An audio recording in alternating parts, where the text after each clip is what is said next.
silk is supposed to be called as the queen of fibers because it has that rarity in its smoothness, gloss and the brighter colors it gives. It is a royal fiber right from the beginning, and there is a small legend that goes along with this. They say that the queen of Yellow Emperor was the first person to identify silk. It so happened, it seems, that when she was sitting under a tree to have a cup of tea, and there was a cocoon that fell into her cup of tea, and when she was trying to remove this particular cocoon from it, and she saw that it was continuously coming as a particular strand, a white glossy strand, and this made her realize that it is a fiber that can be extracted from this, and that is how the story of silk has started. And to say that this particular secret was maintained by the Chinese for a very long time, and it was also mandatory for the Chinese that only the royal families can use silk and not the common man. And slowly, after keeping that for a secret for nearly 3000 years, it was stolen out from China when some people have travelled towards the other countries, where they have kept these particular worms and the seeds not seen for the people, and that is how it was stolen out, and only then we can see that this particular fiber was started being done by the other parts of the world.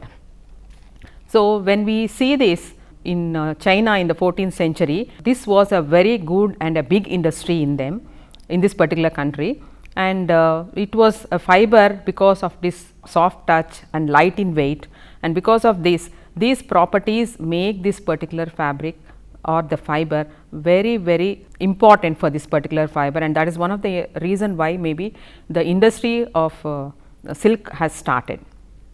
So, when we take about how which countries are producing this silk, we see that China is the first country to produce the silk, and followed China, our India is the second country which is producing silk in a larger quantity. And there is some specialization towards India, where India can produce all 4 varieties of silks, whereas China does not produce all the 4 varieties of silks. And we are also producing and exporting to countries like USA and the European Union. Now, when we take the silk production, it starts with the rearing of the silkworms, and this we call it as the sericulture.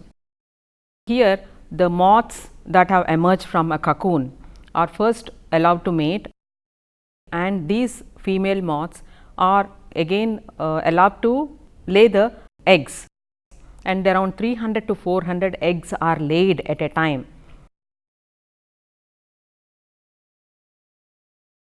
And these eggs are kept in the granaries, and as and when required, these can be utilized for the production process, and it takes around 30 days for the egg to hatch into a small larva. And when it is first hatched, the size of this larva would be a pinhead.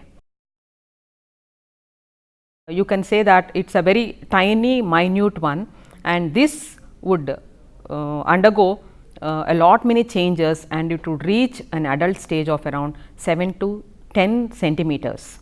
So, for this, for growing, silkworms require mulberry leaves, and they are fed on mulberry, and in fact, the cultivated variety of this silk is also called as mulberry silk. In the beginning, when the larvae are very tiny, leaves of this mulberry are cut into small pieces or shredded into small pieces and fed 5 times a day,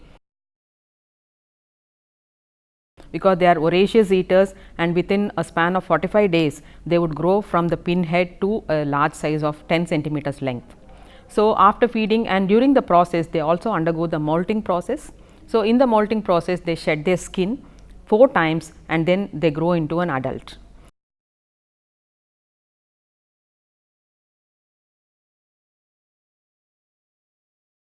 So, at the time when they reach a maturity stage, when they are 7 to 10 centimeters long, then they cease to eat, that is, they stop eating, and then the head of the worm is lifted up, and it gives a very rare movement to the head, which indicates that it is ready to spin the fiber. So, under this condition, some support is given to the worm, and they are placed in different bamboo containers, wherein they spin, the head movement is in such a way that it is in the form of letter 8. So, it moves its head in the letter 8 and thereby it starts spinning. And there are two salivary glands that are present underneath the worm. They are called as fibrins. These two strands of fibrins along with a gummy substance called the sericin together will be spun at a time, and it encloses itself within 3 to 4 days by enclosing with the spinning of this particular fiber. So, this sericin, which is a gummy substance, and the fibroin, which is a protein which is in the liquid form, will be extruded through the spinneret of this worm, and this upon the atmospheric conditions it solidifies and forms into a hard yarn.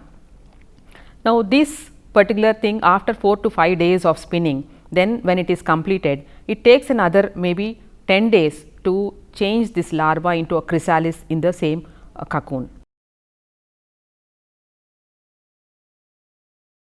At this stage, generally it is not allowed to live longer, because once the moth is allowed to emerge out of the cocoons,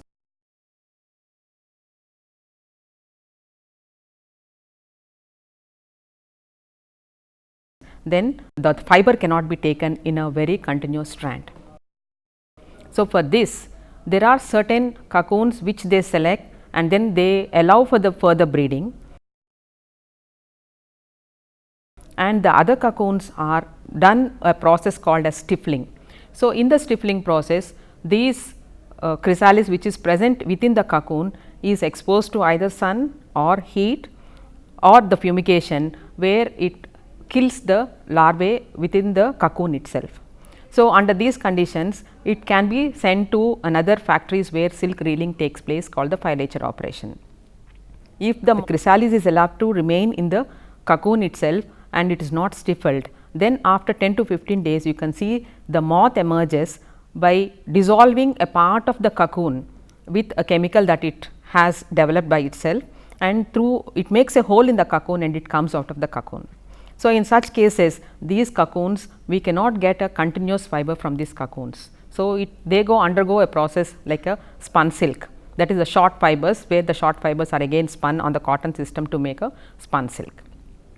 So, after this you can see the worm that goes again will undergo the breeding process once again, starts its life cycle once again. Now, the ones which have been stifled will be taken to a filature operation or the factories where reeling takes place.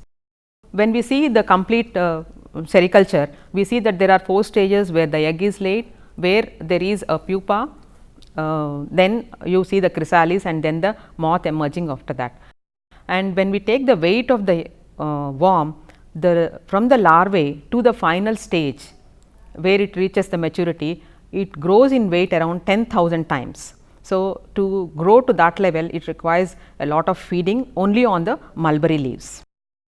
Once the cocoons are given into the filature operation, the first thing the people do there is sorting out the cocoons, because there are different colors we see from the white to yellowish or the greyish colors. They have to be first sorted out depending upon the source and type of food we get these particular colors. So, they remove these yarns from the cocoons in a process called as the reeling, and the first time they do it in hot water, as I told you, is the process called as a cooking process. So, they take water about 95 to 97 degrees centigrade and then boil it for 10 to 15 minutes, and then when they stir it, you can see it loosens out and the fiber is taken in the form of a thread. And when we at this stage we can see that it is called as a raw silk, because when we see it contains a lot of sericin, around 20% of sericin is present in that, and about 80% of protein is present in particular thing. In this boiling of process, we see that only 1% of sericin is removed and the other part is left remained in the fiber. This is because without the sericin content, it is not possible to further process the particular yarn. In fact, it forms as a protective layer to the fiber, which helps out in the further processing. And when we see in when I told you that when it is extruding the fiber, it is the 2 strands that is extruded, but these 2 strands are very thin and they cannot be reeled into a yarn, and so for that process generally 3 to 10 cocoons are reeled together. So, this is called a process of where twisting is given, and this is called a silk thrawing. So, this word, the Anglo-Saxon word from thrawn, it means that it is the twist. So, yarn that is a resultant of this is called a thrawn yarn. Now, sometimes to get more effects, this particular thrawn yarn can be combined with an other twisting yarn, and then you can create lot many types of things. Now, when we see this raw silk, the length of the thread ranges from 300 to 600 meters, and we require about 55,000 cocoons to make weight of 1 kg silk. So, 50 to 100 grams of these skeins, we call them, is made into a bundle called a book, which weighs around 5 to 10 pounds. These are the general weights that are followed in the silk industry. Size of the fiber is also considered, where we call the size in terms of denier, which represent that it is the weight of the fiber in grams per 9,000 yards. So, the lesser the denier, the finer is supposed to be the silk. And here when it goes for the spinning process, we can see that there are different amounts of fibers that are combined together. It can be 3, it can be 6, it can be more than that, depending upon the end use of the fabric. So, when only more than 3 or 4 are used, we get a lightweight fabric, and more number of filaments are twisted together, we get a heavy fabric. The next process is degumming. In the earlier boiling off process, only 1% of sericin is removed. Now, in this process, we try to remove the 20% of sericin that is present in it. The degumming process is a specialized process meant only for the silk fiber, and it is to remove the sericin. Degumming is generally done sometimes for the yarn when it has to be finished with the dyes, and generally if it is to be woven into a fabric, degumming process is generally not done. Only after the fabric is made, degumming process is to be done. Exact process and the content of it, and what is to be done in the degumming process, everything will be already I think it must have been studied under the chemical processing or the chemical finishes that are given to the fibers. So, as it is, the silk that comes out of this process is called the boiled off silk. Now, what happens when 20% of sericin is removed from the fabric or from the yarn? The weight of the fabric or the yarn is reduced, and silk is always rated for its weight. So, when you go to the shop, you see that 80 gram silk, 60 gram silk, and so forth, they say. That is based on the weight, the price would be depending. So, for that sake, what is to be done now here is, in the industry, to regain the weight that is lost in the other process, they do a process called weighting, which is done with stannous chloride and other salts. There is a regulation for a weighting of a silk, because the more the weighting is given, the more it is harmful for the strength of the fiber. For colored silks, it should be only 10%, whereas for the black it can be 15%, and this is also one of the reason why we see that in usage the black silk fabrics generally are more damaged on usage than the colored silks fabrics. So, this is generally followed in the industry. You can also identify a weighted silk as well as a normal silk by a small test at home, where if you take a weighted silk and burn the fabric and a normal silk, you can see the weighted silk fabric structure would never be disturbed. The structure would remain same, but it gets burned. That is one of the things that can be an identification mark for this. Now, as I told you earlier, India is one of the country where we can produce 4 different varieties of silks. The silks that are taken, or the worms that are reared on mulberry, are supposed to be called as mulberry silk, and we call it as cultivated silk. The other types of silks are supposed to be called as the wild silk, and this is also nowadays called as vanya silk, because from the forest this silk is obtained. The silkworms that are producing this wild silk are tassar, eri, and the muga. When we take the eri silk, it is also called as endi and erendi. The worm is the Philosomia ricini, and this generally feeds on the castor leaves. The worm itself makes a cocoon that is an open ended, and so it cannot be reeled out into a single filament, and it has to be spun yarn later on. The second variety is the tassar silk, produced by the silkworms called Antheria mylitta. and this mainly feeds on the oak leaves, arjun leaves and the asan leaves. Then we have the another variety called the Muga silk, where it is the pride of India because it has a shimmering gold color. Muga silkworm called the Antheria assamensis, which feeds on Solu and the Som. So, this is supposed to be the very expensive silk and rare of its quality, and this silk is never dyed generally because it has natural golden color. Now, coming to the other types of silk, we also call it as waste silk or silk noil. When the spun silk is being done, the short fibers that come out is generally called as a silk noil or the waste silk. And then we have another variety called as a dopion silk. This also has to be spun yarn only. This is because instead of one worm making one cocoon, two worms come together and then they spin only one cocoon, each one of them giving out their own extrusion. So, in this case what happens is the silk cannot be reeled out as a single strand, and thereby it also has to be spun as a spun yarn. And in fact, the yarn is also very irregular, and so continuous filament cannot be done. There is another term called as raw silk. If it has not undergone any degumming process, we call it as raw silk. And the other variety is the spun silk or the staple silk. That is when the cocoons are pierced or from the wild silk generally is taken or spun on the process of cotton spinning, and so it is called as a spun silk. And we have one more variety called the khadi silk nowadays. The silk that is hand spun and hand woven is supposed to be called as a khadi silk, and we can see a lot of irregularities that we see in the weaving as well as some thin and thick places that are seen in the yarn as well. There is another term called as ahimsa silk. This is because there are people who has a huge cry about the stifling process that is being done to the cocoons, where the cocoons the chrysalis is killed inside the cocoon itself, and so now the process is ahimsa silk, where that means these cocoons are not stifled and the moth is allowed to emerge, and we are getting only the spun silk out of that. So, animal lovers who go for the ahimsa silk. Coming to the physical properties, we can see that there are different colors.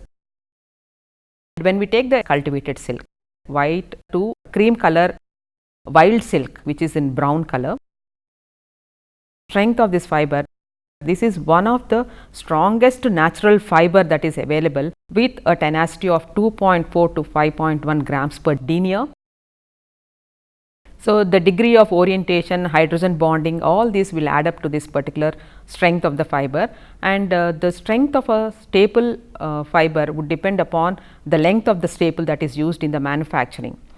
And when we take the structure of this particular filament or the fiber under the microscope, we can see that they are fine filament, they look like glass rods under the microscope, and the length of each fiber that we can take out of a cocoon would range around from 1000 to 1300 yards also, and generally 300 yards are supposed to be an average, and the width of the silk yarn is supposed to be 9 to 11 microns. The cultivated silk is smooth, cylindrical, uniform. When we take the cross section, we can see the two fibrins along with the sericin around them in a triangular shape, and the angles are slightly rounded off, that is the corners are rounded off. And whereas the wild silk, you can see it is a ribbon shape with longitudinal markings and very flattened. In terms of luster, the degummed silk is high but not as bright as a manufactured fiber. Because of the triangular shape, it has to be very shiny in fact, but because of the rounded shape of the triangle, you can see there is a lot of changes in the light reflection. And compared to wool, this is not a very elastic fiber, it can be stretched only from 1/7 to 1/5 of this original length before breaking, and gradually it would come back to its original size once it is stretched. So, the elongation at break also is almost half that of the wool. Coming to the abrasion resistance or resistance to rubbing, you can see that it has a very moderate resistance, but the smooth surface and the wedge shape will also help in resisting the particular abrasion. So, coming to the resiliency of this particular fiber, you have a resiliency that is of moderate level, and it retains the shape, it resists wrinkling, and fabrics made of pure silk or spun silk also will have resiliency, but compared to the filament yarn, the spun silk fabrics will have a low resiliency. And silk has a pliability and suppleness and elasticity, resilience, all this will give an excellent drapeability to the fiber or the fabric. So, the density of this fiber is 1.64, and that is one of the reason why a lightweight material can be made from this particular fiber without sacrificing the strength of the fiber. This is also an absorbent fiber, and this is one of the reason why you can see dark colors with the dyes that is possible on this. It takes around 11% of its weight of moisture, and about it, I mean, of course, though it take 11%, it also sometimes varies from 10 to 30% also. And this moisture absorption capacity is the one which is very easy for the dyer as well as the printer. And coming to the dimensional stability, it does not generally shrink much, but some crepe fabrics may shrink in laundering, but they can be restored after steaming this particular one. And coming to the thermal properties, thermal conductivity is low for this fiber like that of wool, and so this also is used for both the warmer climate as well as the cooler climate as well. Sometimes even the type of blending it undergoes also can be considered in choosing a fabric for a particular season. And when we try to give a burning test, we see that it smolders like that of a wool fiber, and then it burns very slowly in flame, and once you remove it from the flame, it puts off, and it also gives a brittle crushable bead after the burning process, and it is also self extinguishing, and it also gives a smell similar to that of wool, like a burning hair smell.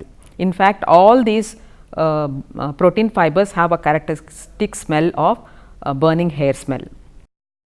Now, when we take the sensitivity towards heat, it will begin to decompose at 330 degrees Fahrenheit, and so it has to be ironed when damp with a very warm iron, because white silk, when it is ironed at a temperature of 231 degrees Fahrenheit for 15 minutes, it begins to turn yellow. In fact, like other fabrics, you cannot sprinkle water and then do the ironing process, because it leaves water spot marks on the fabric. So, in the damp condition only it has to be ironed. Coming to the chemical properties like that of wool, this is also sensitive to alkalis, and high concentrated acids generally like soda, caustic potash will generally try to deteriorate this fiber, and sometimes the heated solution of these alkalis will dissolve it. And concentrated mineral acids like that of wool will also dissolve this, but whereas organic acids do not harm them. This will get dissolved in HCl and of moderate concentration, and sometimes when we take the other mineral acids, they cause the fiber disintegration and sometimes the shrinkage. Similar to wool, you can see the characteristic of bleaching also, where we can see that hydrogen peroxide is the only safest bleach for this, other than the sodium hypochlorite and or the other chlorine bleaches. So, care should be exercised in this particular thing. Compared to wool, here we can say that this is a hygienic fiber because of its smooth surface, it does not take up any dust, and it is also very easy to clean with a mild soap, and sometimes you can go in for the dry cleaning as well. So, the shrinkage in this is not very high, and it is a normal shrinkage which can be restored by the ironing process when you iron it in the damp condition. So, coming to the effect of light, we can see the light weakens the silk fiber, and drying in shade is always recommended, and we see that raw silk is more resistant to sunlight than even the degummed silk. So, that of wool is not affected by the mildews unless it is left in a damp state and for a longer time. And the blend of wool and silk, the beetles of larvae and moth may affect, which will affect the wool, but not the silk directly. So, in case it is a 100% silk fabric, it is not that the moths would definitely attack it. Coming to the perspiration effect, we see that the fabrics are damaged by the perspiration if it is left inside, and so it is best is after every use you have to rinse them and then store it away. There is a reduction in the color strength and the color staining are the two major things that you observe further perspiration. And silk also can be blended with other fibers like polyester, linen, wool and other things. And coming to the types of finishes, it can be given, it can be, we have seen about the degumming, the weighting, where calendering is also given for the smoothness, curing for improving the body or the luster, and embossing finish is given to create a textural effect on the surface, and water repellency is also given, and stiffening is also given. Generally here stiffening is the general starch powder cannot be given for the stiffening of silks. The gum arabica can be the one that can be given for the stiffening of silks, because it gives that characteristic scroop sound for the silk fabrics, whereas the starch content in the natural starch would generally harm the fabric, and in fact it would create some marks on the surface. And like wool, there is also a silk mark which has come up. This silk mark is promoted by the Silk Mark Organization of India, and this is under the Ministry of Textiles under the Central Silk Board. So, this provides a quality assurance label to the consumer, saying that if a silk mark is given, it means that this is completely mulberry silk, 100% mulberry silk, and also the consumer interest is protected in such a way that each silk mark has a hologram and it has a particular number, and so it cannot be duplicated. The manufacturers or the retailers have to apply for the silk mark, and each one has a unique number in it in fact. Now, the recent one is we have this as a sewn-in labels or in the form of a tags, but now we have the other one called as a fusion label. So, fusion label is a label that is fused along with the fabric, and in such a way that there is no tampering that could happen, and so it can be easily identified. And this is an initiative that is taken up by the silk mark, and so that it cannot be duplicated, because silk marks also have been duplicated to some extent.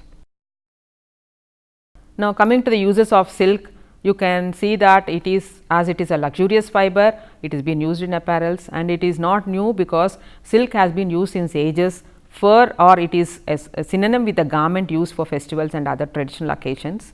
And it is now also finding its way into the home furnishing area because of its lustrousness and the sheen that is present in it.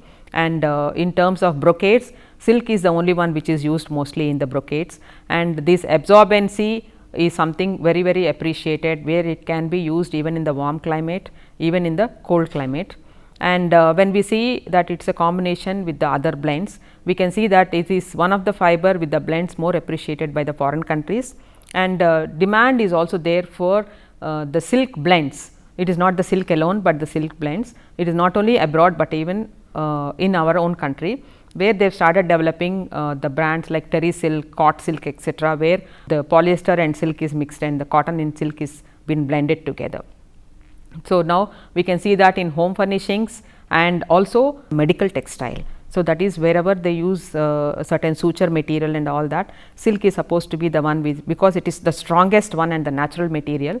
So, it is being used in the area of technical textiles as well. And mostly the eri silk or the spun silk, all the blends and all these we find in the upholstery and other materials, and garments like vest, gloves, stockings, all these are generally done in silk. And nowadays we can see that even in the industries and the military purposes, it is being used in parachutes, insulation coils, telephone wires, tires of racing cars, filter cloths.